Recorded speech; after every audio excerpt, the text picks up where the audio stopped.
Hi folks, welcome to Fig Tree Ministries. Make sure you subscribe to our YouTube channel by clicking that red subscribe button below and click that bell to make sure you get notified every time we upload a new video. Enjoy today's lesson.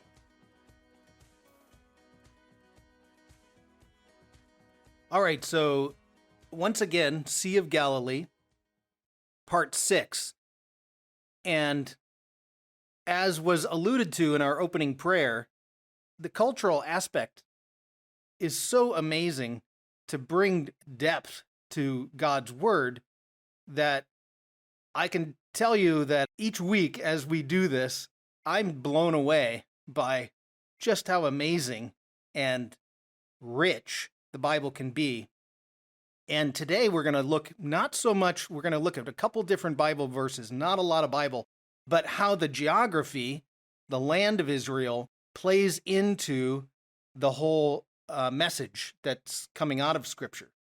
And it may I feel it's a little bit disjointed. I just want to say that on the front. We're going to talk about the Jordan River, but we're also going to talk about something with the Sea of Galilee, because that's really just a wide spot in the Jordan River. And then at the end, I'll show you how the sages of Israel take all this stuff, the Jordan River and the Sea of Galilee, and put it together into something, a concrete message for all of us that we can engage with the world with. How do I say that again? It's a concrete message that all of us can use to engage the world. So that's what we're going to end up at. So it's a few different things, and one of them, and I just want to be real clear, we're going to talk about a legend. It's a legend. So we have some Christian legends, meaning we don't have all the information in the text, and so we kind of fill in the blanks with things like, the innkeeper who turned away Jesus and Mary, even though that doesn't mention an innkeeper. So there's going to be some legends, and then Paul is going to address one of those legends. So I just want to be clear as we talk about this, and you think, now that's just crazy. Yes, it's a legend. So anyways, we'll do Sea of Galilee and a legend. We'll talk about the Jordan River and especially the spiritual symbolism. The Jordan River looms large in the minds of Christians, and there's so much spiritual symbolism to it. And then, of course, we'll finish with a rabbinic teaching that connects all of this. So there's a picture of the Sea of Galilee, the same one we've seen all week. Now, here's a photo of the Jordan River. Now, what normally happens is that as people see the Jordan River, they're always a little bit disappointed, especially if you live near the Mississippi or something, that it's not that large, even though it looms large in the mind of all of us. It just has a much bigger presence than when you get there and see that, well, it's not really a raging river and it's not a few miles wide. Now, this picture you're looking at was taken in September. That's when the water is at the lowest point, kind of like here in San Diego, when the rivers are at the lowest point, would be in the dry season. So those rocks I'm standing on, if this was 6 months later in March to April, it'd be flooded over. The river would be running high. This picture, is north of the Sea of Galilee.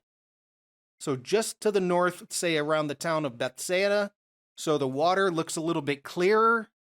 It's a little bit faster running river. This picture is the traditional site of Jesus' baptism. This is down by the Dead Sea. Now you look at the water and it starts to look more like a muddy river, and it's muddy down there. They actually don't recommend that you get in that water because the amount of runoff that's coming down, by the time it hits that part, there's probably bugs in there you don't want to get. So most people want to do their baptism closer to the Sea of Galilee where the water's cleaner. Anyways, this one was taken in January, so the river's higher. So that's down by the Dead Sea. And I'll show you a couple maps to help give you a picture of that. Okay, so I'll start by just doing an overview geographically so that you can mentally see where we're going to be talking about today, the location of it. So you have the Mediterranean Sea right here. So that's to the west of Israel. You have Jerusalem sits in the mountains just to the west of the Dead Sea. So Jerusalem is up in those on the mountainous ridgeline, sits at about 2,300 feet.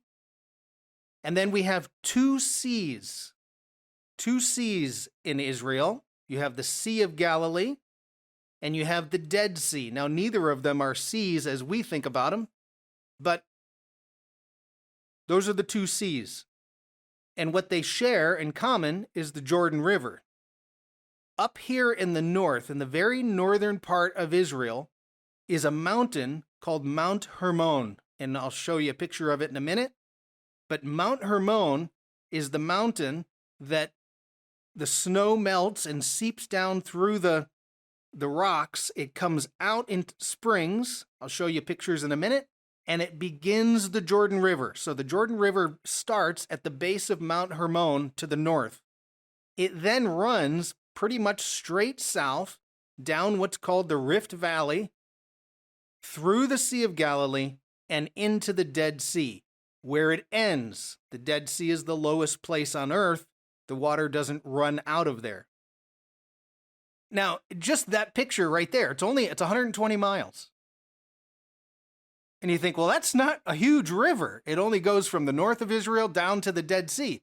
Again, it's kind of like this idea of the Jordan River lives bigger in our minds than it actually is. It's a fairly short river. It basically runs north to south in one direction and ends at the Dead Sea. So that's where we're going to be going, and I'll take you all around these areas as we talk this morning. So the first one, just to show you, Mount Hermon, northern part of Israel, where Israel meets Syria and Lebanon, is this mountain here. Now, you'll notice this picture was taken in January, so there's snow. And Mount Hermon is snow-covered about 8 months out of the year. It's over 9,000 feet. And as that snow melts, there's a ski resort up there if you wanted to go skiing.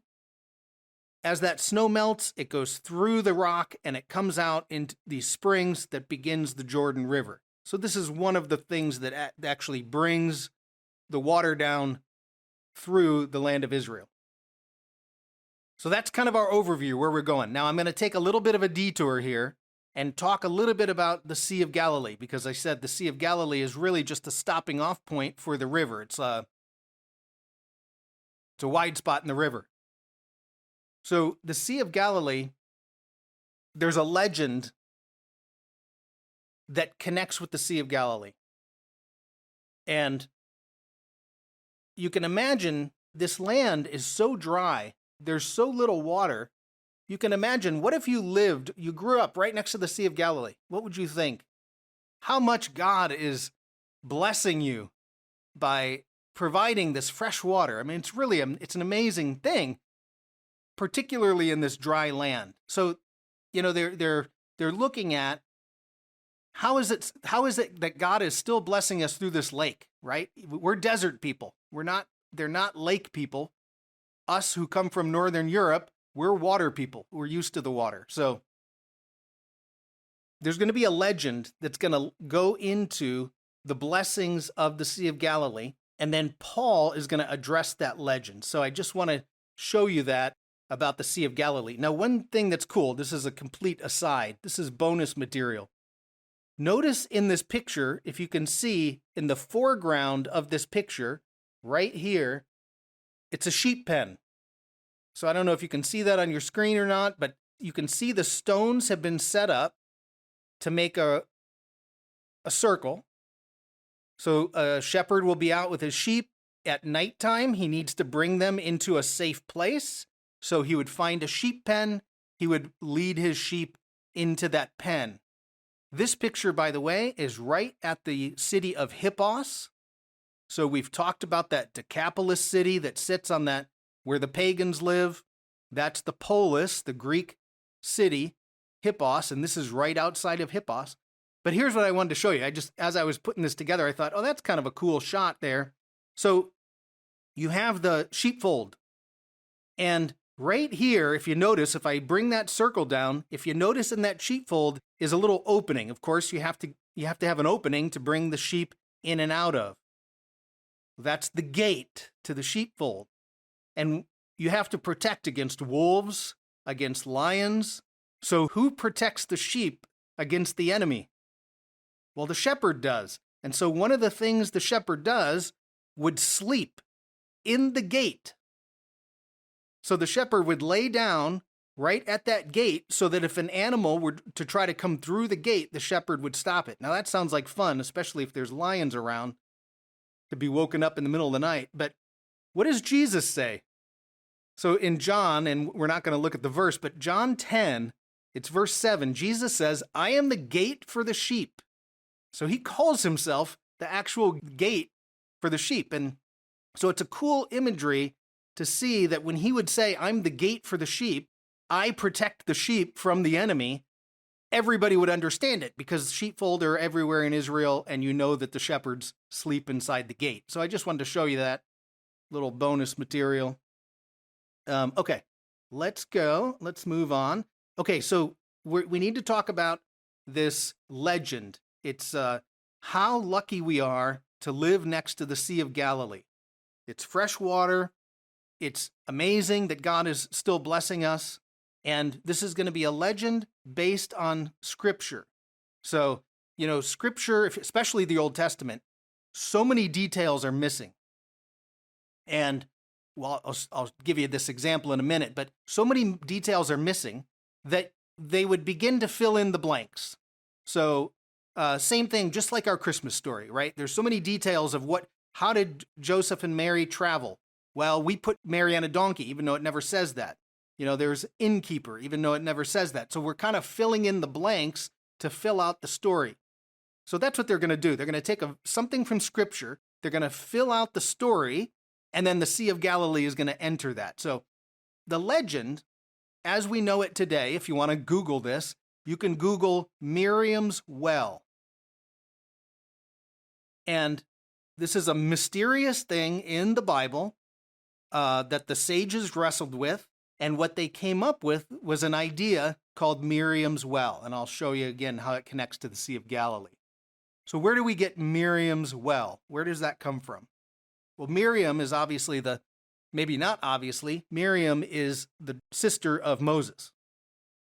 So in the Bible, well, let me here's one picture, artist rendering of Moses striking the rock and the water, fresh water coming out. This is how they got water in the desert. Moses strikes the rock, and like a well of water comes out of it. Now, you notice, it's great to look at these pictures, these paintings, because notice the clothing. The clothing is much more what you'd think somebody wearing in the Renaissance period would wear, and Moses looks oddly like how we depict Jesus. So whoever painted this picture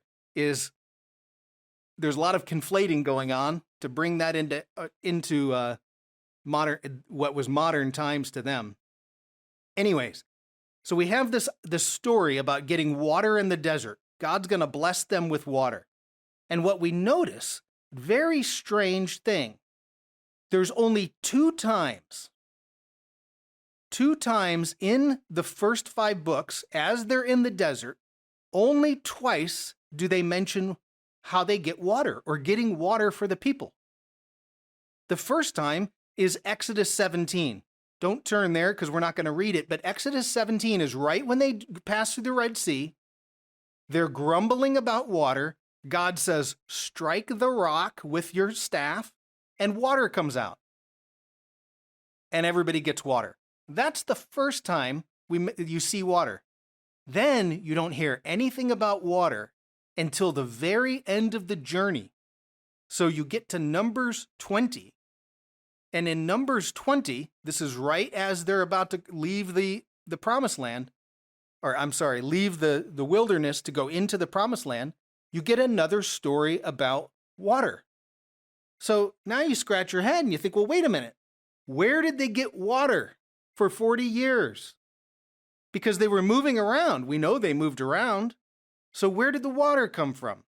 And this is where it's built out that it's going to connect, and we're going to connect it to Miriam in a minute, but it's built out to a legend that is called Miriam's well. And it's based on God is blessing the Israelites based on the merits of Miriam. That's how they view it. Okay, so let's go. Here's what I want you to do.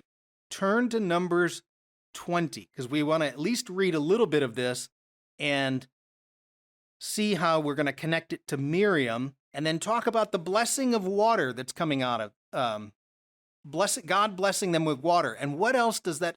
It's not just the symbolism of water that you drink, it's something else. It's spiritual drink, just like the manna from heaven. All right, so Numbers 20.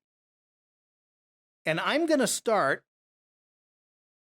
well, I put on the screen verse 3, but I'm actually going to start in verse 2.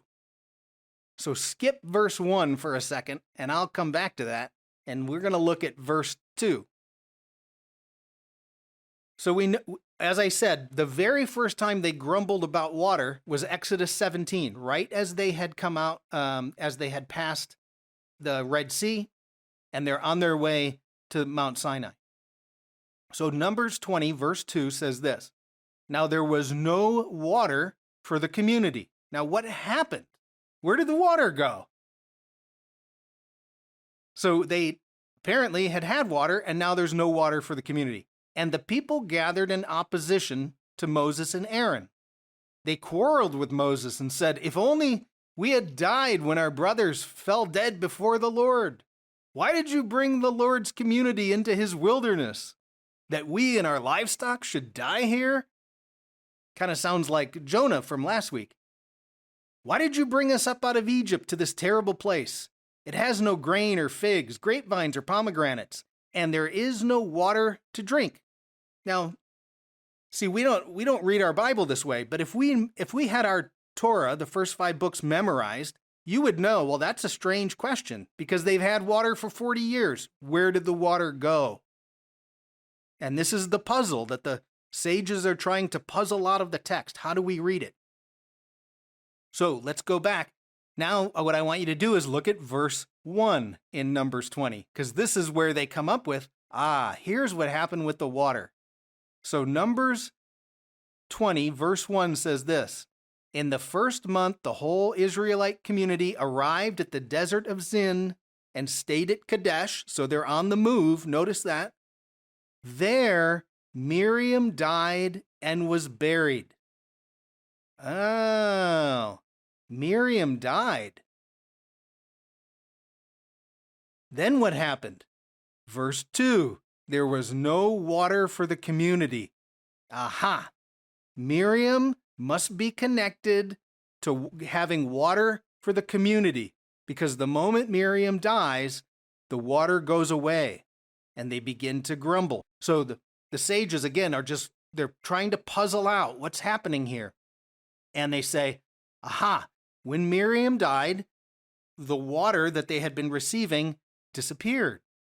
Now the question, and this is the really tough part, is how did they get water the whole time? Well, what they came up with was that the rock from Exodus 17 that Moses had struck and gave them water actually moved with them in the wilderness. It followed them along. Everywhere they went, this rock would follow along with them. Or some people call it a well, because it became, and every time they stopped, this rock would sit there, and just like a well, water would pull up.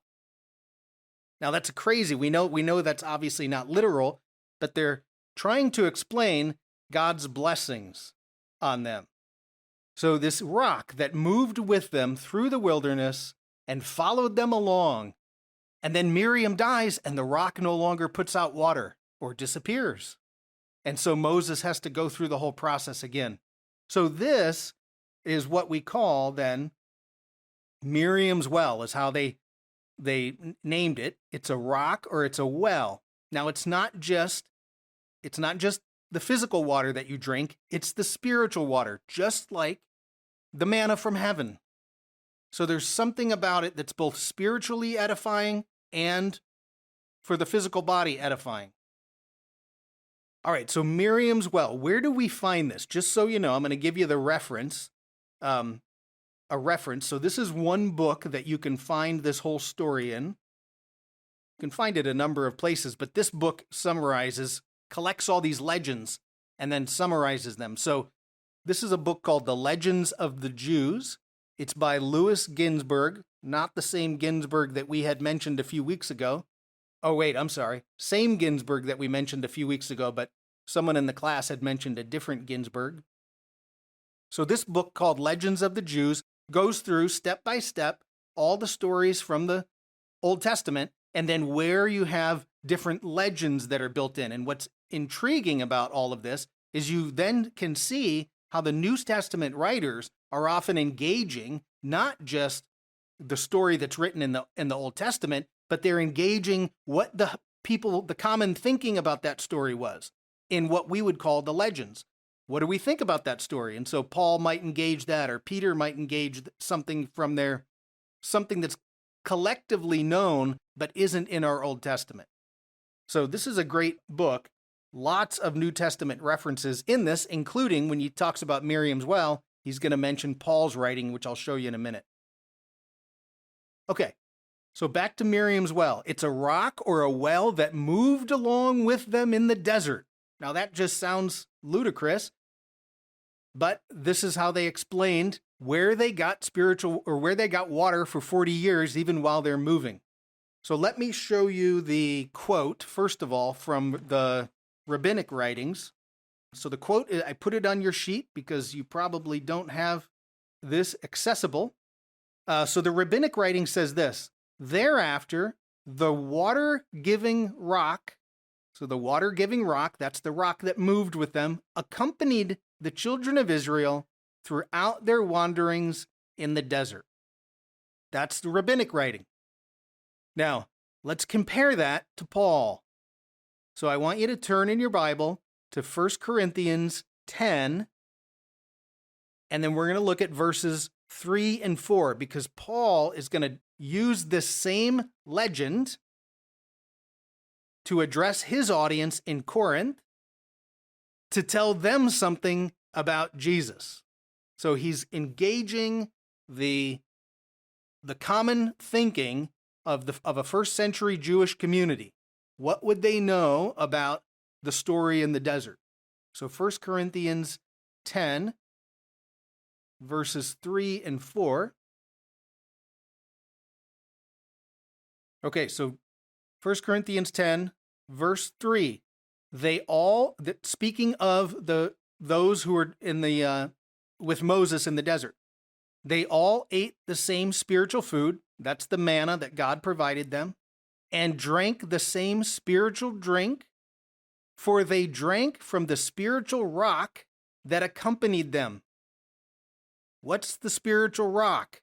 That's Miriam's well. And then Paul says, aha, now that I'm engaging you in our own legends, now I'm going to tell you how that relates to Jesus. And then he says, and that rock was Christ. So the spiritual blessing that you received in the form of water, but also the spiritual metaphor that accompanied you the whole way in the desert was Jesus, is what basically Paul is saying, the Christ. So, but I want you to see how Paul engages a legend here. He's engaging something that everybody knows about that doesn't show up when you read the Exodus story. But if you start to puzzle out, well, where did they get water, as we pay attention to how long the gap between the complaints about water, you could see that they're going to draw some story about it. The question that's obviously going through your mind is, what does this have to do with the Sea of Galilee, right? So the next question became, when they got to the promised land, what happened to that rock? If this rock followed them for 40 years in the desert, they get to the promised land, where did the rock go? That's the question, right? Well, one of the answers is it went right here to the Sea of Galilee. And so there's a couple different rabbinic writings that talk about if you go down to the Sea of Galilee and you look in at a certain spot, you can see Miriam's well. That the well, that rock that followed them through the desert, that provided them with the blessings from God, the spiritual blessings, ended up right here in Galilee, and it's still providing spiritual blessings for us today. That's the point. So I did put a quote on at the bottom of your sheet, number 5. There's a quote, and you can find that quote in Legends of the Jews. It says, "Upon the entrance to the Holy Land, this well disappeared and was hidden in a certain spot of the Sea of Tiberias." That's the Sea of Galilee.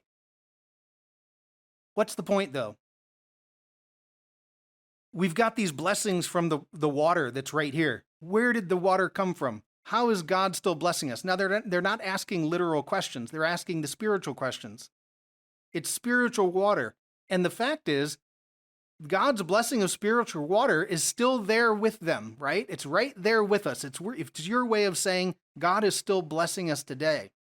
And we could say the same thing, as we walk through the different deserts of life, as deserts are always presenting themselves to us, the moments when things seem to go into chaos, when you grow weary on your walk and you're thirsty and you need to be refreshed, that there is a spiritual rock that moves along with you. We call him Jesus, and he will refresh you on your journey. He will provide the spiritual water that you need.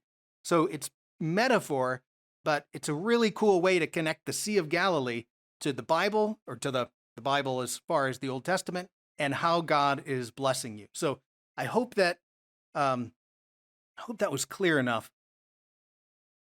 I think it's just cool how they mine out from the Old Testament these little teeny details that we would never even think about, and then bring it into their world to say, and God's still blessing us today. So, okay, that was part 1, Sea of Galilee. Now, you can turn your sheet over if you have it. You go to the back side, and we're going to totally switch gears, and we're going to go to the Jordan River. Now, again, so many events happen around this Jordan River. Very important for us to then take a close look at what's going on. Okay, back to this map. Let me just show you real quick. You have Mount Hermon. I'll show you pictures of all of this in a minute. You have Mount Hermon in the north. This is where all the headwaters of the Jordan River start. It heads south for about 30 miles into the Sea of Galilee. You have the Sea of Galilee, and then the water comes out of the Sea of Galilee, flows down through that Rift Valley into the Dead Sea, and then it stops. Just ends at the Dead Sea. So that's the path of the Jordan River that we're following. So let me show you a couple photos of this. Again, this is the Jordan River just to the north of the Sea of Galilee. Looks a little bit different than in the south, because the south is desert. So I'm going to give you, this is the picture you have on the back of page 2. It starts at Mount Hermon. Mount Hermon goes up to 9,000 feet, but at 1,200 feet, this is the highest of the springs.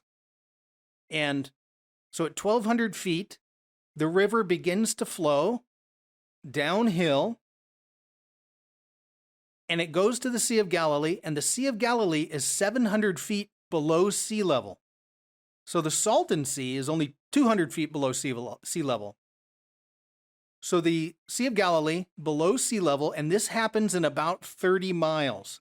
So that's pretty good descent, right? That's 2,000 feet that it's descending. All right, so let's take a look here. Here's Mount Hermon, snow-covered for about 8 months out of the year. And all of that water, as it flows through the limestone, will eventually just gush out at certain points. And this is one of those points. Many of you have been to this one, Caesarea Philippi. So this is the location of Caesarea Philippi. And you can see that there's the river right there, the water that's in front of you, but it's just a rock wall right behind that. And the water just literally comes right out of the stone. The water used to flow out of this cave. So where that circle is, the water came right out of that cave. I think it was somewhere around 700 AD, there was an earthquake, a geological shift, and the water stopped coming out of the cave and started coming out of under the rock I'll show you in a second. One thing to note, we talked about the way that they view the cosmos, and that anytime you have an opening to the earth, that there would be gods underneath the earth. The gods, that would be the entranceway, the gate to Hades, they would say. That's what Jesus uses while they're at Caesarea Philippi. The gate to Hades, the opening to the underworld. So if there's an opening like that cave to the underworld, well, then what you're going to do is move that circle over a little bit, and you can see the shrines built right into the side of that rock. And there's the big shrine that you see there is to the god Pan. And Pan was a fertility god. So you want Pan to come out of the cave and water the earth. And then right alongside all of those, where Pan's grotto is, then you have all these little niches that are for the nymphs. It's interesting that you find wherever you find an opening and water coming out, there you have the worship of a god, and that's exactly what we find. Today, the water comes out somewhere right about where those people are walking. You actually walk along the path and see the water just coming right out of the stone beneath you. It's a little bit strange because you can't quite figure out where it's coming from, but it makes that river. So this is Caesarea Philippi. That's one of the headwaters. Another of the headwater is about 4 miles away at a city called Dan. Ein Dan. Ein means spring, the spring of Dan. And the sign there, it says it's the largest karst spring. Now, karst is where the limestone's been eroded away. In the Middle East, the flow rate of 240 million cubic meters per year. Now, if you took a picture of that sign and then you just turned your body 180 degrees, you would see this, and that's the outflow. So with that, they're talking about that spring outflow just looks like a puddle, but that puddle turns into a heck of a river, and there's water just gurgling out of that. Again, all that water is coming down from Mount Hermon and creates these springs. All right, so back to our side view. So from the Sea of Galilee, then the water keeps going, and it keeps going downhill. Eventually, it reaches the Dead Sea. And the Dead Sea is at 1,400 feet below sea level. And that takes about 90 miles. So it's not as steep a descent, much more shallow descent. But anyways, that's the Jordan River. Starts at Mount Hermon, stops at the Dead Sea. That's it, as far as it goes. What does it mean? What does Jordan mean? Where do we get that name from? Well, there's a debate because we're not really sure exactly where it comes from, but the most popular answer, and I'm going to put the Hebrew up there just for the video later. If anybody wants to go study that, they can, but it's pretty easy. There's a Hebrew word, yarad. So if you say yarad, yod resh dalet, yarad. Yarad means to descend. Hebrew is based on verbs. Hebrew is all about action. If you find a name, look at what the verb root is, because it tells you what the action is. So what's Jesus's Jewish root to his name, Yeshua? Well, Yesha is salvation. So his verb for his own name is salvation. And what is Jesus? He is the salvation. He's God's salvation. So yarad, the verb, to descend. If we take the Hebrew then, and we add in our alphabet would be an N, a nun, you get the word Yarden. So from the root word to descend, you get Jordan. Now it obviously comes into English much different, but the Yarden. So the name, this is what many people think, is that the name of the river is the Descender, because it comes from the root verb to descend. Now, why? Why Descender? Is it because there's a pretty good descent from Mount Hermon down to the Dead Sea? That's one possibility. We don't know. Another possible answer to that is that to get to the river is very difficult. There's very steep descents to get from the surrounding plateaus around the river down to the actual water. So every time you want to get to the river, you have to descend to get to the river. So is that possibly why they call it a descender? We don't know. But those are the two most popular interpretations. So the Yarden, the descender, the river that descends. So the Jordan River, the most common depiction of the river in the Bible is as a boundary. So you notice it's the eastern boundary to the land of Israel, at least from the Dead Sea north. So it's a dividing line. You have to cross the Jordan to get somewhere. But what's a little strange about this is the Jordan River is not a big river, and it's so short, right? It's such a short river. So one thing we can study about the Jordan River is when the Israelites show up to the Promised Land, God leads them in a very particular direction that forces them to cross the Jordan. So if I put up the map again, you'll all remember the story as Joshua is leading the Israelites into the Promised Land. The first place they go to is across from Jericho. And we notice that God brings them up the eastern side of the Dead Sea, but then they have to cross a river. And the river, by the way, as I'll show you in a minute, is at flood stage because it's springtime. It's time for the Passover, just like next week is the Passover.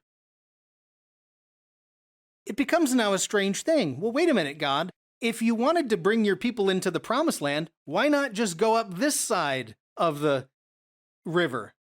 Why not go past Beersheba and Hebron? I mean, Hebron is where Abraham, Isaac, and Jacob are buried. Why not go that direction? Why bring them around the Dead Sea so that you must cross a river? And not only a river, but a river that's at flood stage. This is Joshua 3:15. Now the Jordan is at flood stage during harvest. So there's something bigger going on. There's an object lesson. There's more to the story than just the narrative they had to cross a river. God led them to the point where they have to cross a river at flood stage to teach them a lesson. And this is what we're going to do next week because it's such a cool lesson. To realize there's much more to the story. You could have just as easily not crossed the river. Or if it's at flood stage, just wait 6 months and the river would be down. It's much easier to go across. Why does God force them to go across at flood stage? Not only does the Jordan River have geographical boundaries, but it's a spiritual metaphor. Think of all the songs that are written about crossing the Jordan River. There's one more river to cross. The metaphor that we use to go to heaven is to cross the Jordan River. I remember a funeral I was at, and I'll tell you more about it later, a funeral where the person giving the eulogy was saying, I see a man across the river, and he's going to heal you. And it was just this really cool message because that's the spiritual metaphor. You have to go through some sort of boundary in order to transition to something bigger. So when they come into the Promised Land, you take them through a watery boundary that causes them to transition into a new being, a new creation. They've made it to the Promised Land. They're no longer, it's like a graduation ceremony. So it's a spiritual metaphor, and it's probably more in our minds the spiritual metaphor. It's Jesus who goes down to the Jordan to be baptized. It's the crossing of the Jordan. It's anyways, the spiritual metaphor is very important of the Jordan River. It's a barrier, and we'll do this next week because it's such a cool way to think about the points in our life when we transition into something new, a new creation. Okay, final piece, and this is going to seem, well, I'll try to connect at least what we're saying today, and even if it seems a little bit strange. The sages of Israel love to take the concrete, the things that you can see, touch, smell, and bring them into some kind of life lesson. And so they do that with the Sea of Galilee. Now, I heard this when I was first in Israel with Ray Vanderlaan. I've read it a number of different places since then. But we call it the lesson of the two seas. How do we take the two seas of Israel, put them together, and bring a lesson to how we live in this world today. So it would look something like this. I'm going to try to speak it out as a rabbi might speak a parable. So follow along with me. There are two types of seas in the land of Israel. One is alive. The other one is dead.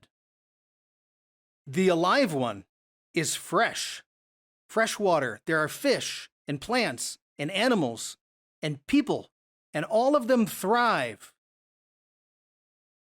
The sea sustains life all around them in this dry and thirsty land. The second sea is full of salt, and it's dead. There's no fish, there's no animals, it's hot, it's inhospitable, and the people struggle to live there. And you might think now, what's the difference between these two seas? Well, it's not the Jordan River. The Jordan River flows into both of them. The difference is this. The Sea of Galilee, the alive sea, the freshwater sea, it not only receives the water of the Jordan River, but it freely gives back to the land as the water enters from the north and exits to the south. The Dead Sea, on the other hand, only receives the water of the Jordan.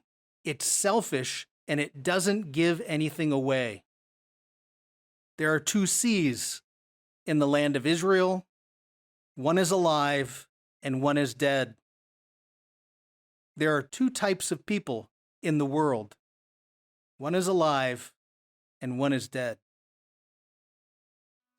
That is at least an introduction to the Jordan River and the Sea of Galilee.